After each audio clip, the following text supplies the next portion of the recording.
নমস্কার বন্ধুরা, ঝিলিকের শখের রান্নাঘরে আপনাদেরকে স্বাগত। আরেকটি নতুন রান্না নিয়ে নতুনভাবে আপনাদের সামনে উপস্থিত হলাম। আজ রান্না করছি একটি শুক্তোর রেসিপি। এটি অনেক অনেক নামে পরিচিত। কেউ সাদা শুক্তো বলে, কেউ দুধ শুক্তো বলে, কেউ আবার তিতা শুক্তো বলে। একটু যখন বড় হয়েছি, সবজির স্বাদগুলো যখন একটু মুখে ভালো লাগতে শুরু করেছিল, এই শুক্তো দিয়েই আমার প্রথম সবজি খাওয়া শুরু। চলুন তবে শুরু করি। প্রথমে কড়াইতে খানিকটা জল গরম করে তাতে লম্বা লম্বা করে কেটে রাখা পেঁপে, আলু আর সজনে ডাঁটাগুলোকে আমি সেদ্ধ করতে বসিয়ে দিলাম। এরপর কড়াইতে তেল গরম করে আমি বড়িগুলোকে ভেজে সরিয়ে রাখছি। সবজি সেদ্ধ হয়ে গেলে জলগুলো ফেলবো না, জল সমেতই সবজিগুলোকে একটা আলাদা বাসনে তুলে রাখবো। এরপর কড়াইতে আরও একটু তেল গরম করে তাতে একে একে কাঁচা কলা আর অন্যান্য সবজিগুলোকে ভেজে নেব।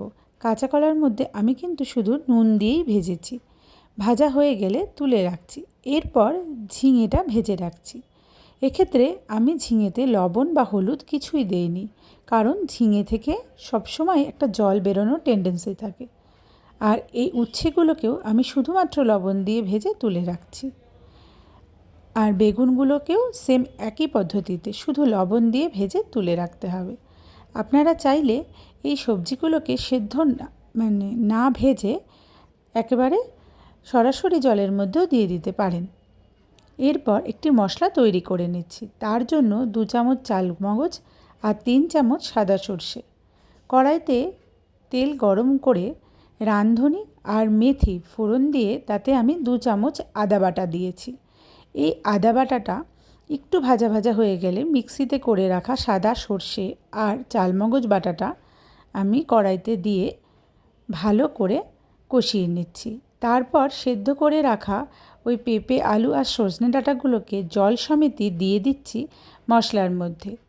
ভালো করে নাড়িয়ে চাড়িয়ে আগে থেকে ভেজে রাখা কাঁচা কলা, ঝিঙে দিয়ে দিচ্ছি। এক্ষেত্রে বেগুন আর উচ্ছেটি আমি পরে দেব। একটু নাড়িয়ে চাড়িয়ে আমি এখানে প্রায় 1.5 কাপ মতো দুধ দিয়ে দিচ্ছি। যেহেতু সাদা শুক্তো বা তিতা শুক্তো বা হলুদ ছাড়া যেহেতু রান্না হচ্ছে, তাই দুধটা দিলে কালারটাও ভালো হয় আর খেতেও বেশ ভালো হয়। একটু ফুটে উঠলেই আমি এখানে বেগুন আর উচ্ছে ভাজাটা দিয়ে দিচ্ছি। যেহেতু সমস্ত সবজি আগে থেকে সেদ্ধ করা ভাজা, তাই আলাদা করে সেদ্ধ হতে বেশি সময় লাগবে না। এরপর বড়িগুলোকে দিয়ে আমি একটু নাড়িয়ে চাড়িয়ে নিচ্ছি। নুন মিষ্টি প্রয়োজন মতো দিতে হবে। এই শুক্তোটায় যেহেতু তিতা ভাব আছে, তাই এতে একটু চিনি লাগবে। এরপর প্রায় শুক্তো রান্না শেষ, একটু ঘি ছড়িয়ে দিয়ে আমি ঢেকে রাখছি। ঢাকা সরালেই রেডি আমাদের দুধ শুক্তো বা তিতো শুক্তো।